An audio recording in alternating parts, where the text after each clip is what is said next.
जय श्री गणेश। नमस्कार, मैं आचार्य संजय द्विवेदी। मेरे समस्त प्रबुद्ध दर्शकों का मेरे चैनल पर हार्दिक स्वागत है। प्रिय दर्शकों, आज मैं कर्क राशि का अगस्त माह का मासिक राशिफल लेकर आपके सम्मुख उपस्थित हूँ। अगस्त माह में कर्क राशि के जातकों के लिए किस प्रकार की स्थितियां बन रही हैं, लाभ का क्या भाव रहेगा, कितना लाभ आप प्राप्त कर पाएंगे अथवा कहीं पर समस्या या अवरोध है तो उसका क्या निराकरण है, संपूर्ण विश्लेषण मैं पूर्ण तर्क के साथ करने जा रहा हूं। प्रिय दर्शकों, इस राशिफल को आप अपने लग्न तथा राशि दोनों के अनुसार देख सकते हैं। कर्क राशि के लिए लग्न में ही सूर्य और बुध का गोचर चल रहा है। द्वितीय भाव में केतु का गोचर होगा, आपके अष्टम भाव में राहु होंगे, नवम भाव में शनिदेव का गोचर चल रहा है। आपके लिए द्वादश भाव में गुरु और शुक्र का एक महायोग बना हुआ है। 11 अगस्त को बुध वक्री से मार्गी हो जाएंगे। 17 अगस्त को सूर्यदेव का परिवर्तन स्वराशि सिंह राशि में हो जाएगा। 21 अगस्त को शुक्राचार्य द्वादश भाव से लग्न में प्रवेश कर जाएंगे। इसी प्रकार से 30 अगस्त को बुध राशि परिवर्तन करके सिंह राशि में पहुंच जाए। माह के प्रारंभ से यदि देखें तो सूर्य और बुध लग्न में है। निश्चित रूप से यहां पर लग्न आपकी प्रबल होगी, ज्ञान आपका अच्छा होगा, आपकी गणनाएं अच्छी होंगी, सोचने समझने का जो भाव है अत्यंत प्रबल होगा, बुद्धि कुशाग्र होगी तथा इस समय आपकी नेतृत्व की क्षमता में पहले से अधिक वृद्धि होगी। इस समय में जीवन साथी के साथ सहयोग भी मिलेगा, आपसी सामंजस्य में वृद्धि होगी। साझेदारी में काम करते हैं, किसी प्रोफेशन में हैं तो एक अच्छा लाभ मिलने वाला है। परंतु इस समय में यदि हम अवलोकन करें तो बुध वक्री हैं, शनि भी वक्री हैं। अब शनिदेव जब वक्री हो चुके हैं तो यहाँ पर ये आपके अष्टम भाव की ओर गोचर कर रहे हैं, जिसके कारण ढैया का प्रभाव पुनः आरंभ हो चुका है। तो कार्य क्षेत्र में आपको बहुत ध्यान देना होगा। कार्य क्षेत्र में आपको पूर्ण निष्ठा के साथ काम करना होगा। किसी प्रकार की अनियमितता से बचना होगा, किसी प्रकार के अन्याय से आपको बचना होगा। आपको न्यायपूर्ण कार्य करना है, किसी के साथ अन्याय नहीं करना है तथा अपने कार्य को भी जस्टिफाई करना है। कार्य क्षेत्र में सोच विचार करके ही कोई बड़ा निर्णय लें। व्यापार कर रहे हैं तो बड़ी डील करने से पहले उसके बारे में विचार कर लें, कहीं धन फंसे ना, इस पर विचार करते हुए आप आगे काम कर सकते हैं।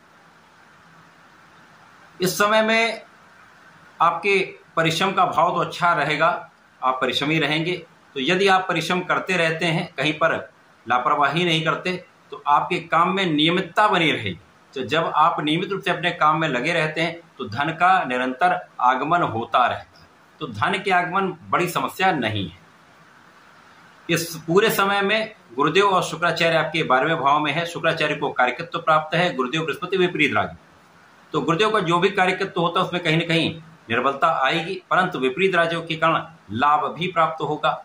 अब भाग्य का उतना साथ नहीं मिल रहा है तो आपको परिश्रमी होना होगा, अपने प्रयासों को बढ़ाना होगा, लेकिन आपको शत्रुओं पर विजय प्राप्त होगी।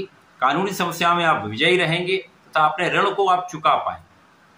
इसी प्रकार से समय में सुखों की वृद्धि आप कर सकते हैं। यद्यपि यहाँ पर सुखों का पूर्ण उपभोग आप नहीं कर पाएंगे, सुखों का पूर्ण लाभ नहीं ले पाएंगे, परंतु सुखों की वृद्धि तो निश्चित रूप से होगी। आपकी रक्षा हो रही है, आपके स्वास्थ्य की भी रक्षा होगी, आपकी संपूर्ण सुरक्षा होगी, क्योंकि यहाँ पर कहीं ना कहीं जो राहु का प्रभाव है वह आपको व्यसनों में डालने वाला है। आपको किसी प्रकार के एडिक्शन से, किसी प्रकार के व्यसन से पूर्ण रूप से बचना है। भोग विलास से बचेंगे तो रोगों से बचेंगे। किसी प्रकार के विवाद से बचिए तथा वाणी पर पूर्ण नियंत्रण रखिए। यदि आप वाणी पर नियंत्रण रखते हैं तो परिवार का भी संपूर्ण सहयोग मिलेगा, पारिवारिक भाव से भी आपको लाभ मिलेगा। यदि इस समय आप आध्यात्मिक रहेंगे, यद्यपि यहाँ पर राहु का गोचर आपके अष्टम भाव में चल रहा है, यदि इस समय में आप अपने को अध्यात्म में लगा रखते हैं, अपने इष्ट का ध्यान करते रहते हैं तो समस्याएं कम हो जाएंगी। तो प्रयास करें। इस समय कुछ व्यय बढ़ेंगे, कुछ यात्राओं में व्यय हो सकता है, कुछ आध्यात्मिक यात्राओं में आपका व्यय हो सकता है, कुछ अनुष्ठानों में आपका व्यय हो सकता है। इसी प्रकार से कुछ धन आपको ऋण चुकाने में आप व्यय कर सकते हैं। कर्क राशि के लिए जब बुध वक्री से मार्गी होकर द्वितीय भाव की ओर जाएंगे तो कुछ समस्याओं का निस्तारण होगा, वाणी की समस्या कम होने लगेगी। इसी प्रकार से ये आपके लिए द्वादश के स्वामी, ये द्वितीय भाव के जब गमन करेंगे तो कुछ व्यय तो बढ़ेंगे, लेकिन आय व्यय का संतुलन बनने लगेगा।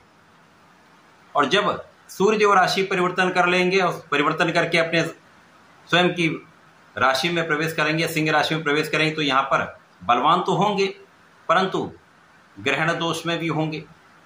अब सूर्य बलवान है परंतु ग्रहण दोष में है, तो यहाँ पर पिता का सहयोग मिलेगा, परिवार का सहयोग मिलेगा, परंतु आपको बहुत नियंत्रित, बहुत संयमित रहना होगा। किसी प्रकार के विवाद तथा वाणी से होने वाले दोषों से आप बचें। इस पूरे समय में जो शनिदेव का प्रभाव है वो आपकी ज्ञान के स्तर को बढ़ाने वाला है। आपका ज्ञान अच्छा रहेगा तो यदि आप अपने ज्ञान का उपयोग करते हैं, अपनी शिक्षा का उपयोग करते हैं, विवेकशील रहते हैं, धैर्य के साथ कोई काम करते हैं, तो यहाँ पर आप समस्याओं को निस्तारित भी कर पाएंगे और आप बहुत अच्छे से आगे बढ़ पाएंगे। इस पूरे समय में जो कर्क राशि के लिए ग्रहों का संयोजन बना हुआ है, उसमें जब शुक्राचार्य का परिवर्तन आपके लग्न में हो जाएगा तो आपको ऐश्वर्य वैभव की प्राप्ति होगी, धन में वृद्धि होगी, सुखों का आप लाभ ले पाएंगे। जो अभी तक सुखों का आप उपयोग नहीं कर पा रहे थे, अब आप सुखों का उपयोग कर पाएंगे। जीवन साथी के साथ सामंजस्य बढ़ जाएगा, आपसी प्रेम में वृद्धि होगी। परंतु यहाँ पर अपने मन को भटकने से आपको बचाना चाहिए। यदि आप संयमित होते हैं, पूर्ण नियंत्रित रहते हैं, तो आपकी गणनाएं भी अच्छी होंगी, आपके बुद्धि बल भी अच्छा रहेगा, तो इस समय में आप अपने कार्य क्षेत्र से धन का एक अच्छा लाभ ले पाए।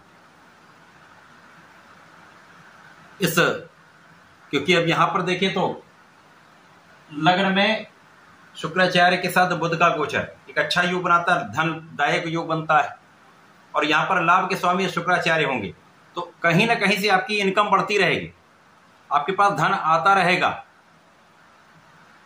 केवल ध्यान कहाँ रखना है, आपको अपने आप पर काम करना है, अपने को नियंत्रित रखना तथा पूर्ण रूप से लक्ष्य पर केंद्रित रहना है।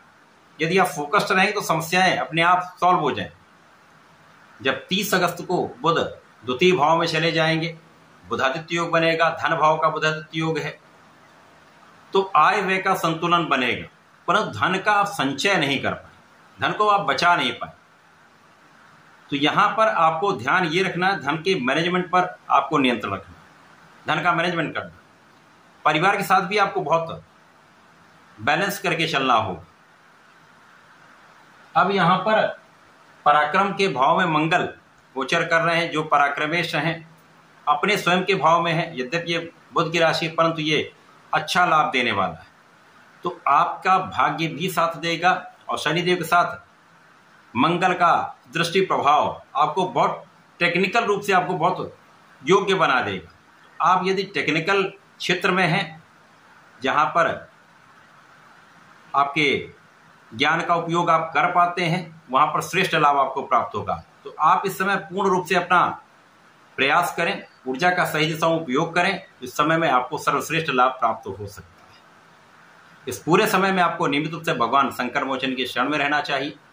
हनुमानाष्टक का पाठ नित्य करें तथा प्रत्येक मंगलवार को यदि एक बार सुंदरकांड का पाठ कर लेते तो विशेष लाभ प्राप्त होंगे।